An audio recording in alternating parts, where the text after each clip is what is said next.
Elena Rossi sat at the polished marble counter in her father's restaurant kitchen, the air thick with the aroma of simmering tomato sauce and freshly baked focaccia.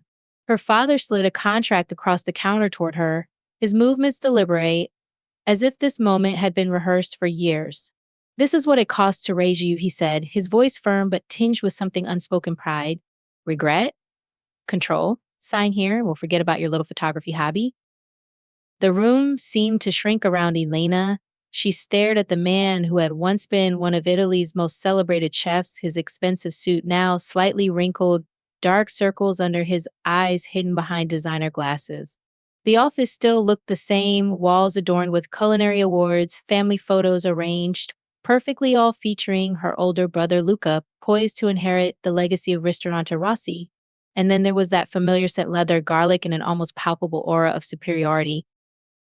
"Interesting timing, Father," Elena replied, keeping her voice steady despite the storm brewing inside her. She pulled out her tablet, its screen glowing softly against the dim lighting. "Would you like to see what I'm working on now?" He waved his hand dismissively. "Your little pictures don't interest me, Elena. What interests me?" She turned the tablet around before he could finish, revealing the homepage of a popular travel blog. There, front and center, was one of her photographs, a breathtaking panorama of Florence at sunset, accompanied by glowing praise from readers worldwide. Below it, a headline caught his eye: "Ristorante Rossi faces decline amid rising competition." His face paled as he read further. How did she know about the declining reservations? About Luca's mounting debts after his failed attempt to expand the business? Elena smiled faintly, channeling the cold expression he'd worn 5 years ago when he threw her out for choosing photography over culinary school. "It's amazing what people will tell an artist when they're commissioning work," she said, "especially when that artist happens to document the very restaurants your own establishment competes with." Her name was Elena Rossi, and 5 years earlier, her family disowned her for daring to dream of becoming a photographer instead of following the family tradition of fine dining. What they didn't know then was that their rejection would set her free to become something they never imagined, one of Italy's most sought after travel photographers, capturing not just landscapes, but stories, emotions, and truths. But let's start from the beginning. 5 years earlier, the word echoed through the family dining room like a gunshot. Failure. Elena's father slammed down her acceptance letter from a prestigious photography program. "You want to throw away generations of culinary excellence to take pictures?" His voice rose, sharp enough to cut glass. Around the traditional wooden table, her mother kept her eyes down, arranging her utensils with precise movements. Luca watched with barely concealed satisfaction, already thriving in his role as the heir apparent. "Father, please," Elena began, but he cut her off with a sharp gesture. "No, I've indulged your little hobby long enough. Tomorrow you will decline this nonsense and accept your place at culinary school where you belong." "I won't." The words came out barely above a whisper, but they might as well have been a shout for the way they shattered the careful facade of family harmony. "What did you say?" His voice dropped dangerously low. Elena lifted her chin, meeting his gaze directly for perhaps the first time in her life. "I said I won't. I've already accepted the photography offer." The silence that followed was deafening. Then Luca spoke, his voice dripping with false concern. "Father, clearly Elena is going through some sort of rebellion. Perhaps if we—" "Quiet." Her father snapped, not taking his eyes off her. "You did this without my permission?" "I'm 23 years old. I don't need your permission." His laugh was cold. "And how do you plan to pay for this foolishness? With money you don't have. In an apartment you can't afford. With connections you've never made because you've been too busy snapping photos instead of networking with proper people." Each question hit like a carefully aimed arrow, striking all her insecurities. But Elena had prepared for this moment. "I have a scholarship," she said evenly, "and I've been saving money from commissions." "Commissions?" Her mother finally spoke, her voice horrified. "You've been selling your pictures?" "Yes," Elena replied, pulling out her phone to show them her online portfolio. "I have over 50,000 followers.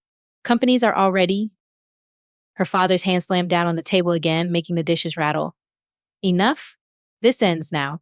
You will accept the culinary school placement, or you will leave this house with nothing, no support, no connections, no family name to open doors for you. Choose."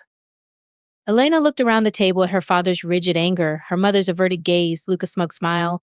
This moment had been coming for years, ever since she realized that the careful composition she captured brought her more joy than any recipe ever could. I choose photography, she said, the words hanging in the air like smoke after a fire, changing everything they touched. Then you are no longer my daughter. He stood, straightening his suit jacket with precise movements. You have 1 hour to pack your things and leave. After that, you are a stranger to this family. Luca's satisfaction bloomed into full triumph. Father, shall I help her pack? We wouldn't want her to take anything she hasn't earned. Elena didn't wait for a response. She walked to her room, soon to be her former room, with steady steps, despite the earthquake happening inside her. She had prepared for this too. Her important documents were safely stored in a cloud account. Her savings were in a separate bank account. Her digital portfolio, the real key to her future, couldn't be taken away. As she packed her clothes and essential supplies, Luca appeared in the doorway. I always knew you'd fail us eventually, he said, leaning against the frame with casual cruelty, but choosing to become a street photographer. That's low, even for you. Elena continued packing, refusing to give him the satisfaction of a response. You know father will make sure no respectable gallery in Florence will touch you, right? His influence. His influence is exactly why I'm choosing digital platforms, Luca, she interrupted, zipping up her backpack. The internet doesn't care about family names. He laughed. Oh, you think you're so clever, but you'll come crawling back within a month. And when you do, remember this moment. Remember that you chose this. Elena shouldered her bag and turned to face him one last time. No, Luca, you all chose this. I'm just finally choosing myself. Aunt Sophia was waiting in her Fiat 500 around the corner, just as they'd planned. Unlike the rest of the family, she'd always supported Elena's photography, secretly buying her supplies and encouraging her dreams. As a successful cafe owner herself, she understood the value of following one's own path. Are you sure about this? Aunt Sophia asked as they drove away from the house Elena had grown up in. Your father's influence in Florence is considerable. I'm sure, Elena said, watching her childhood home disappear in the side mirror. Besides, I have a plan. And she did. While her family thought she'd been wasting time taking pictures, she'd been building a network of contacts in the photography world. Her online portfolio wasn't just popular, it was profitable. Companies were already commissioning work, and she had a standing offer from a travel magazine. What her family didn't know, what they'd never bothered to learn, was that the photographs they dismissed as mere hobbies were opening doors they couldn't control. As the city faded into the distance, Elena felt a mix of fear and exhilaration. The road ahead would be hard, but every step would be hers alone. For the first time, she allowed herself to believe that maybe, just maybe, her dreams were worth fighting for. Elena arrived in Florence with nothing but her camera bag, a small suitcase of clothes, and the address of a tiny attic apartment Aunt Sophia had arranged for her. The city greeted her like an old friend, warm sunlight streaming through narrow alleys, the scent of fresh basil wafting from open windows, and the distant hum of Vespa engines weaving through cobblestone streets. But beneath the beauty lay the weight of what she'd left behind, her family's rejection, their harsh words still echoing in her mind. Her new home was modest, a single room tucked under sloping ceilings, its wooden beams painted a faded ochre. A skylight let in streams of golden light that danced across mismatched furniture scavenged from flea markets. It wasn't luxurious, but it was hers. For the first time, Elena felt untethered yet grounded, as if every crack in the plaster told her story of resilience. The first few months were grueling. To make ends meet, she took odd jobs, waiting tables at a cafe frequented by art students, assisting local painters who needed help stretching canvases, even delivering groceries on her battered bicycle. Each day began before dawn and ended long after sunset, leaving little time for photography.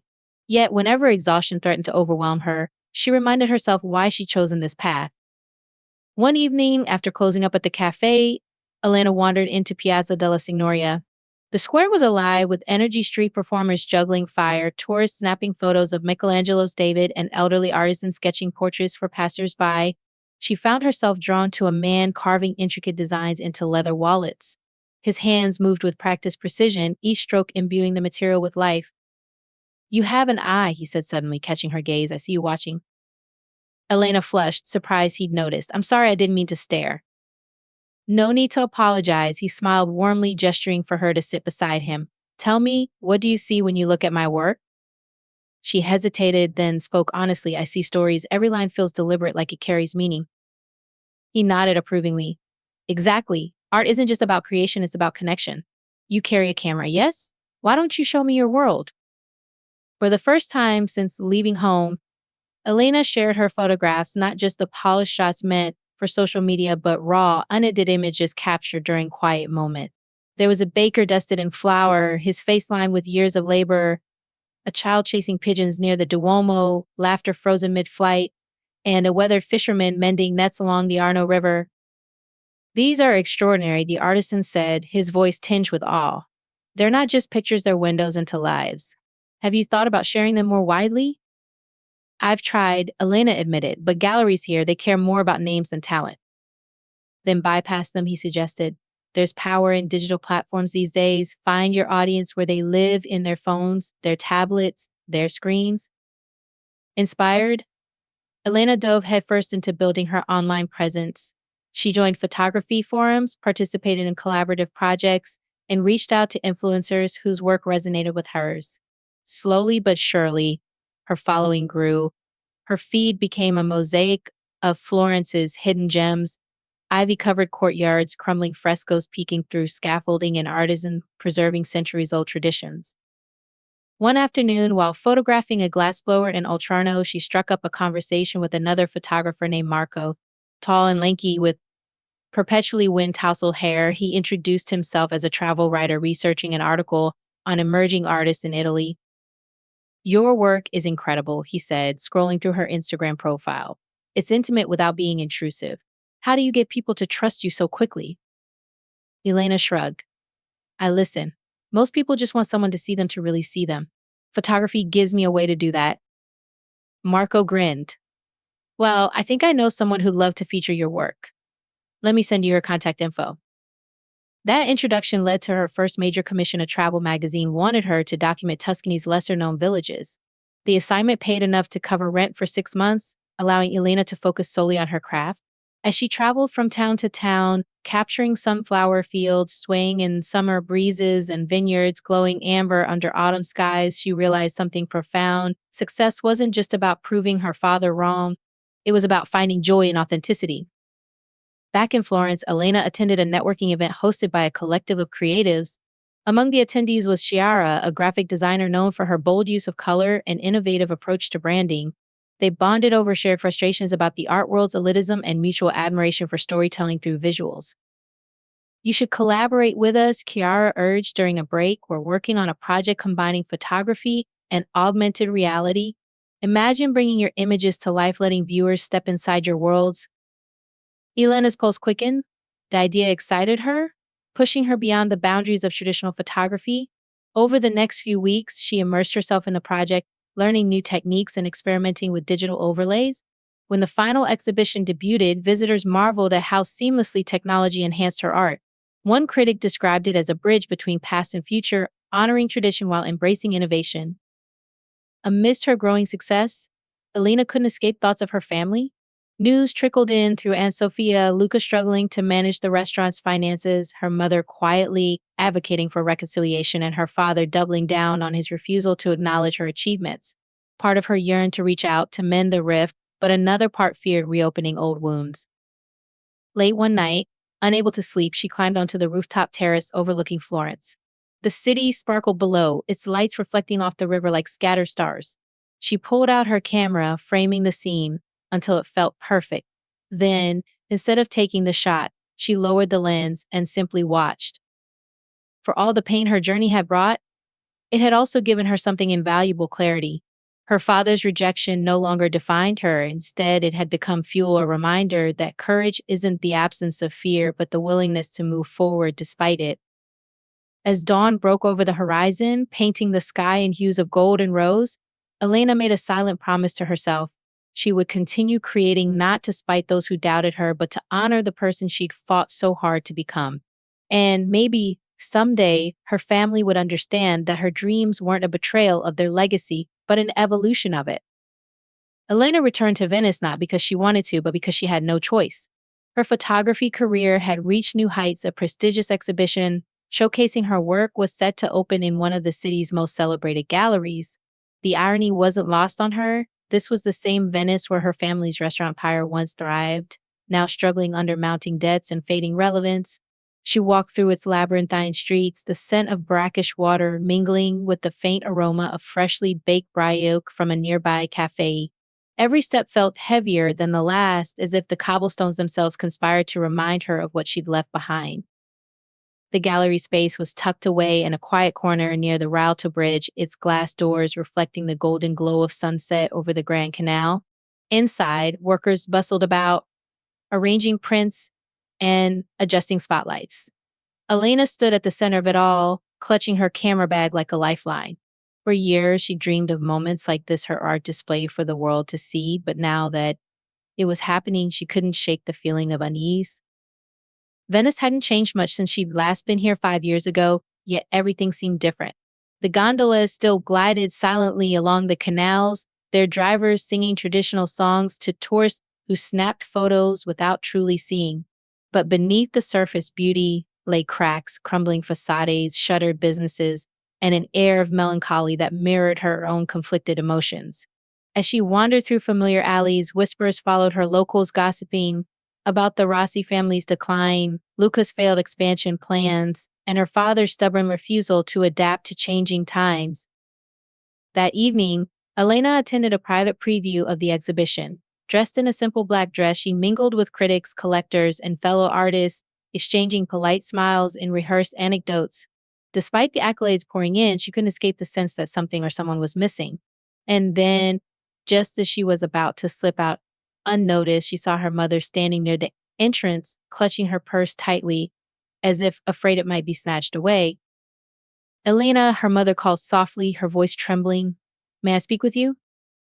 Elena hesitated, torn between walking away and confronting the woman who had remained silent during her darkest days. Finally, she nodded and led her mother to a secluded alcove overlooking the canal.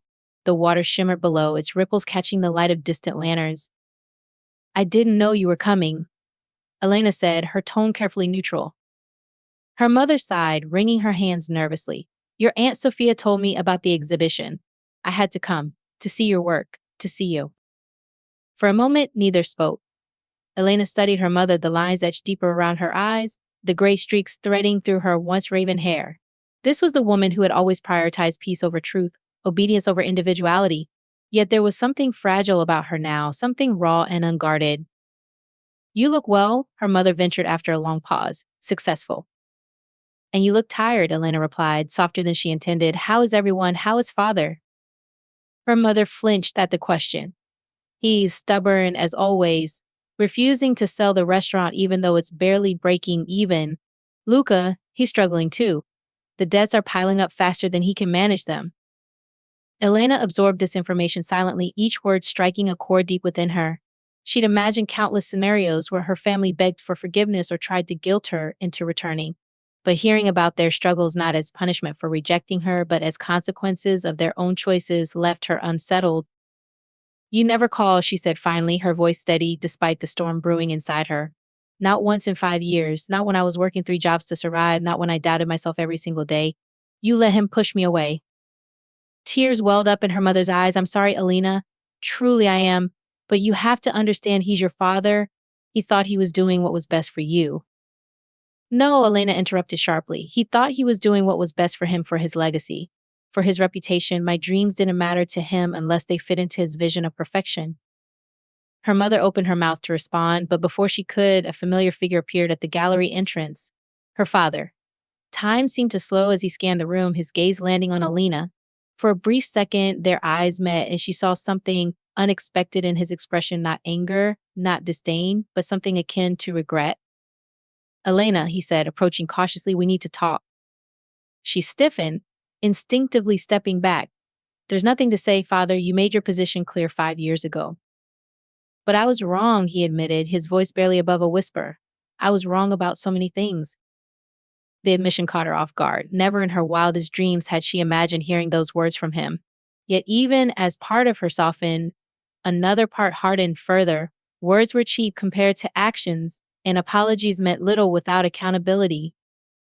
"You're only saying this now because the restaurant is failing," she said coldly. "Because Luca can't fix what you broke." because suddenly my success matters to you. That's not true. His voice rose slightly, drawing curious glances from nearby guests. Lowering it again, he continued, yes, the restaurant is struggling. Yes, we've made mistakes. But none of that changes the fact that I miss you, that we all miss you. Elena stared at him, searching for sincerity in his eyes. Did he mean it? Or was this just another attempt to manipulate her, to bring her back into the fold so she could prop up their crumbling empire? Later that night, alone in her hotel room, Elena replayed the conversation in her mind. Her father's apology lingered like an unanswered question, taunting her with possibilities she wasn't ready to entertain. She poured herself a glass of wine and stepped onto the balcony, letting the cool breeze wash over her. Had she forgiven him? No. Could she ever forgive him? Maybe. Forgiveness wasn't the issue, it was trust. Trust that he wouldn't revert to his old ways the moment she showed weakness. Trust that he wouldn't try to mold her into the person he wanted her to be rather than accepting her for who she was. As she gazed out at the moonlit canal, Elena realized something profound. Reconciliation wasn't about erasing the past, it was about acknowledging it and choosing whether or not to move forward. She didn't owe her family anything, least of all her presence. But perhaps someday she could find a way to honor her roots without losing herself in the process. Elena returned to Florence with a quiet determination, her mind still reeling from the confrontation in Venice. The city greeted her like an old friend, its terracotta rooftops glowing under the Tuscan sun, its narrow streets alive with the hum of daily life. Yet this time, she saw it differently. Florence wasn't just a place of refuge anymore, it was a canvas for her next chapter. She resolved to channel the turmoil of her past into something meaningful, a project that would honor both her roots and her journey. Her idea came to her during a late night walk along the Arno River. As the moonlight danced on the water's surface, she realized what she wanted to create, a photo series titled Becoming. It would explore themes of identity, heritage, and transformation, capturing not just images but stories. Each photograph would feature artisans, chefs, and creators who had defied tradition to forge their own paths, people whose lives mirrored her own struggle. The first person she approached was Marco, the travel writer she'd met months earlier. Over espresso at a bustling cafe near Piazza della Repubblica, she pitched her idea. I want to document the intersection of art and legacy, she explained, sketching out rough concepts in her notebook. Artisans preserving traditions while also innovating, chefs blending old recipes with new techniques, people finding ways to honor their roots without being confined by them. Marco leaned back, intrigued. You're talking about more than photography, you're talking about storytelling, and you'll need collaborators. He introduced her to Chirara, the graphic designer from the augmented reality project, and together they began assembling a team.